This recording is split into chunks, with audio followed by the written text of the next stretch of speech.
Hey everybody, time for another noir for the wonderful month of Noirvember. That 1947 classic, Out of the Past, starring Robert Mitchum, Jane Greer, and Kirk Douglas. Now, Robert Mitchum plays Jeff Bailey, a former private eye. As we find out, he was hired by mobster Whit Sterling, as played by Kirk Douglas, to find his girlfriend, Kathy Moffat, Jane Greer, who would run out on him after shooting him with $40,000. Now, Jeff finds her and he falls in love with her as they try to keep away from Whit. Now, Jeff's private eye partner finds them and threatens to turn them in, but Kathy kills him and leaves Jeff. Later, after hiding out for a few years as the owner of a gas station, Whit finds Jeff again and hires him, with the intent to frame him for another murder. Now, that's the plot, so moving on. From what I gather, this movie helped propel the careers of its various stars. This managed to be the second starring role, I think, for Robert Mitchum, and it would make him a much bigger star, particularly in this genre, or the film noir genre, which he would revisit numerous times over the years.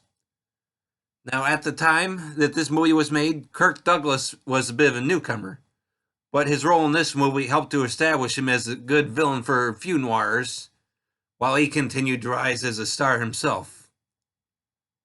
And the movie also helped actress Jane Greer, who was just starting to become noticed. Of course, the movie itself will be remade again in the 80s as the movie Against All Odds, which would feature Jane Greer playing the mother of her character from this movie. Now, I'll admit, prior to seeing this movie, I hadn't really seen too many film noirs. Oh, maybe a few of Humphrey Bogart's movies, but honestly, that was it for the most part.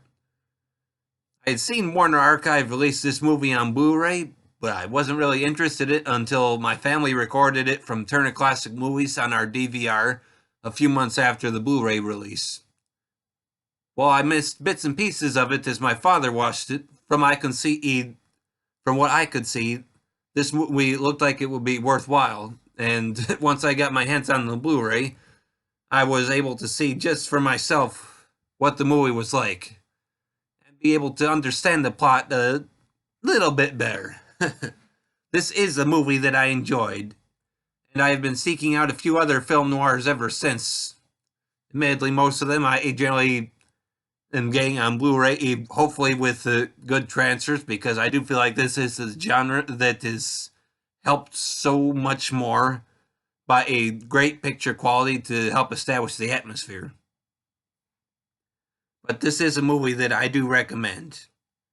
It is available on Blu-ray and DVD from Warner Archive Collection, and is about 1 hour and 36 minutes in length. Thanks for listening, everybody, and tune in again for one more noir next week.